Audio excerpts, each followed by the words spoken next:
Good morning, everybody. Matt Emroy back again.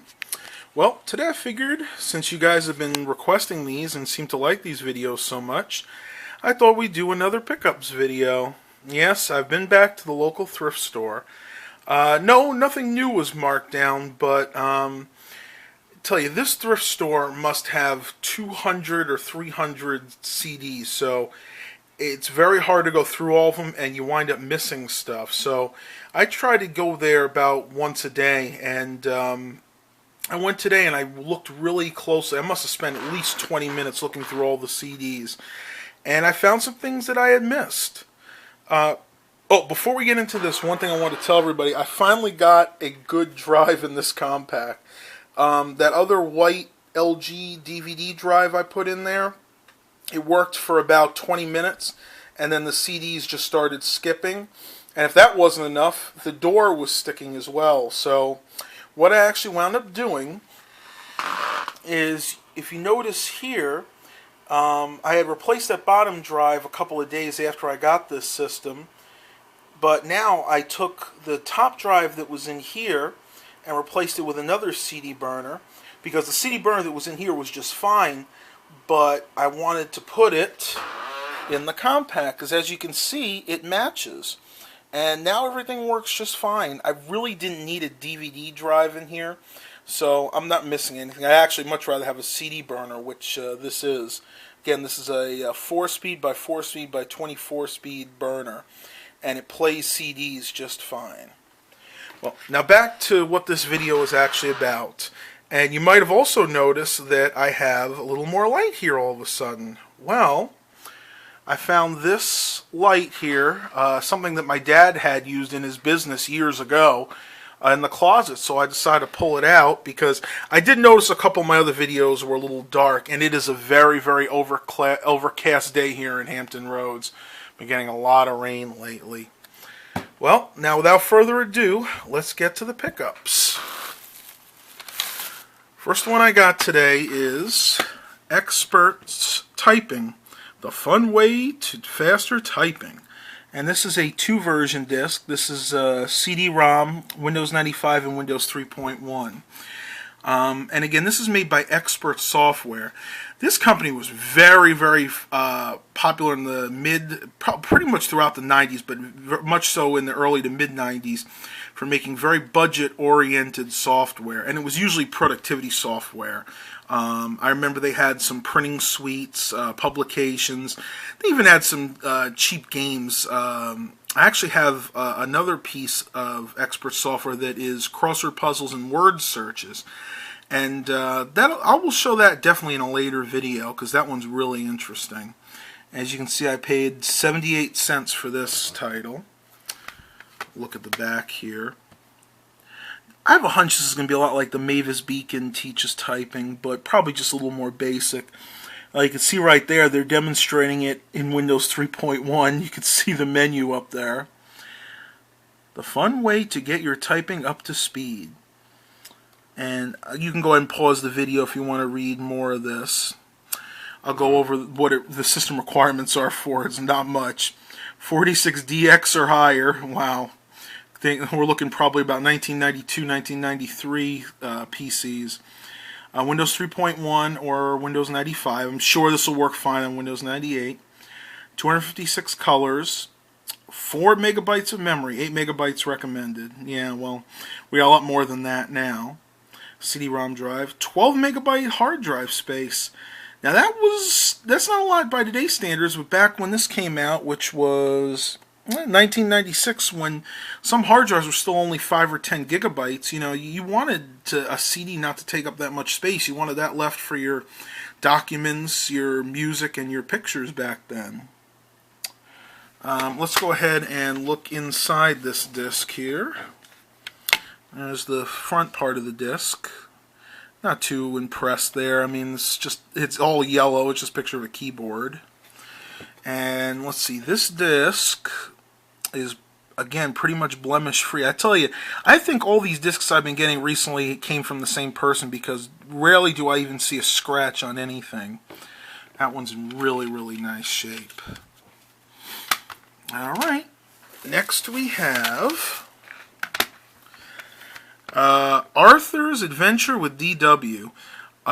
This actually holds a special place in my heart because I remember when I was a kid, the very first book my mom ever read to me was Arthur's Eyes. And that was about the little boy, Arthur, and he didn't want to wear his glasses like most of us don't when we're in grade school. He was embarrassed, so one day he decided not to wear them, and he walked into the girls' bathroom by mistake. Suffice it to say, he never made that mistake again. Let's see, this one is for Windows 98. I don't know if you guys see this, but there is most definitely a typo on this disk. It's from Windows 98, Windows 98, Windows 3.1. I can guarantee you that that middle one is supposed to say Windows 95. And, of course, the Macintosh. Very interesting. I didn't notice that when I first picked this disk up. Join Arthur and DW for a tasty story and lots of yummy activities. Go ahead and look at the back real quick. And I'll try to refrain from hitting my camera with the disk. Let's see, features: storytelling, vocabulary, reading, sentence building, and logic.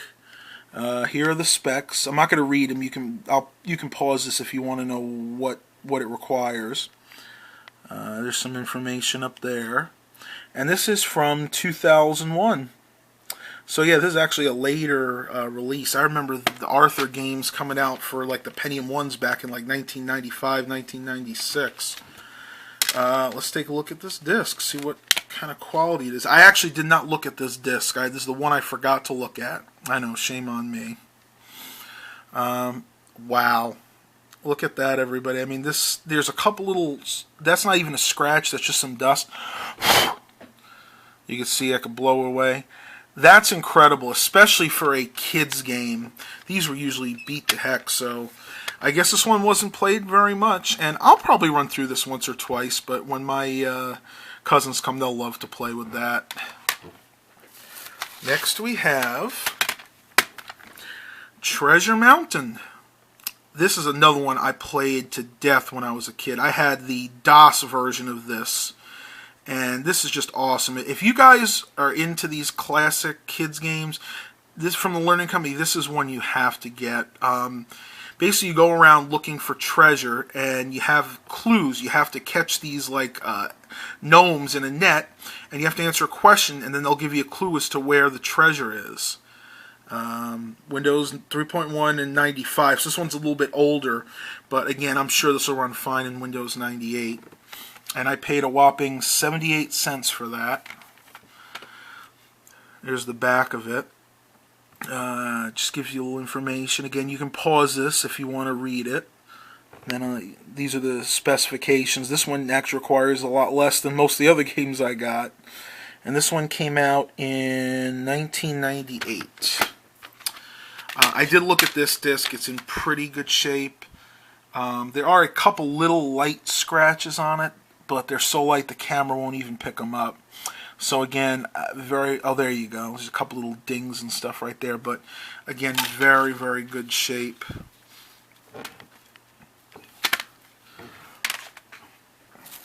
Alright, next we have, I don't know why I got this. This just kind of looked cool to me. A multimedia learning adventure, talking flashcards for ages 3 and up. It looks like, if I read on the back here, you got the alphabet, reading and spelling, and then addition, subtraction, multiplication, division, counting, states and flags, and shape recognition. It's mainly for kids to... This is one of those games I would consider a summer game. Like when kids want to keep up with their academics, they don't want to lose what they learn during the summer, they probably play a game like this. And this one is from... I don't see a date on it. Let's see if there's one inside. Oh, here we go. Nope. It's the address. Oh, there we go. Looks like 1998. And you know what? I actually did not look at this disc either. There were a couple that I missed. Mint condition again, guys. I swear, whoever owned these took phenomenal care of discs. And when it comes to kids' games, I have never seen that happen before. Usually, again, they are totally scratched. A couple I got about a year ago, I had to get resurfaced at my local GameStop. Next we have Monopoly. Now, I actually have this game already. It's a really nice version. It's an older version. I had this for my Pentium 1 Compact originally. I just wanted an extra one because my disc is starting to get a little bit scratched. It's getting up there in age, and I wanted to have a backup copy because I really like playing this game. It is Hasbro with Westwood Studios. Back in the 90s, Hasbro did a lot with Westwood. I think Westwood did a lot of the animation in these games. Paid whopping 58 cents for this disc. Not much on the back. It shows you a little bit of the board, and that is actual gameplay. That is how it looks when you play it. What's really cool is when you're moving in the game, it actually shows it as a 3D image. If you guys get a chance to find this, and I'm sure you could find it in your local thrift stores, this is definitely a game to get. Not much inside, just some installation instructions. The only thing color there is the Monopoly logo. Monopoly guys even in black and white. As you can see, this disc, like the others, is totally mint, and that's why I wanted to pick this up. This thing will last me for years and years. And what I actually might do is make a copy of this disc since I have the original. And yes, it is legal. If you have the original disc and you want to make a copy for yourself so you don't wear your original one out, you can do that. You just cannot give it away to somebody else. And let's see. Second to the last one, I got another clip art disc. This is from Blast Software, another 10,000 graphic pack. This one is brand new. It still has all the plastic on it. It's never been opened. Doesn't really show too much on the back. It tells you that they are mostly JPEG files. Well, at least 2,000 are. The other one is... I'll have to look it up. I'm not sure what the actual clip art file is, but I hope it's compatible with my print artist because that other disc I got was most definitely incompatible. Those would not work at all. There are your system requirements. And wow, look at this. You can see these images look like they were compiled from 1994 to 1999. And this disc was released in the year 2000. Not too much to say about that. I mean, it's just basic clip art. So moving on. And the very last one I got today, it's not actually a game. It is Glenn Miller, The Best of the Lost Recordings and the Secret Broadcasts. When I was in high school and also in elementary school, I did a lot with the choir and also band. So I really have a good appreciation for the old Glenn Miller, basically any old big band / swing era music. And I figured for 98 cents, this was a good find. And these are the songs and stuff that are on them. Again, I'm not going to play it because of copyright issues. But I figured I would check it out. I mean, it looked really interesting. I have some other Glenn Miller CDs, but not these particular ones. Pop that out. Very good shape. Little schmutz right there, but that's nothing major. That's just some dirt. So that is my pickups for today, Saturday. I think it's February the 14th today. Stay tuned. I'll always be getting more CDs. I'll probably pick some more up on Monday and maybe do a video Tuesday. Until then, have a great day, everybody.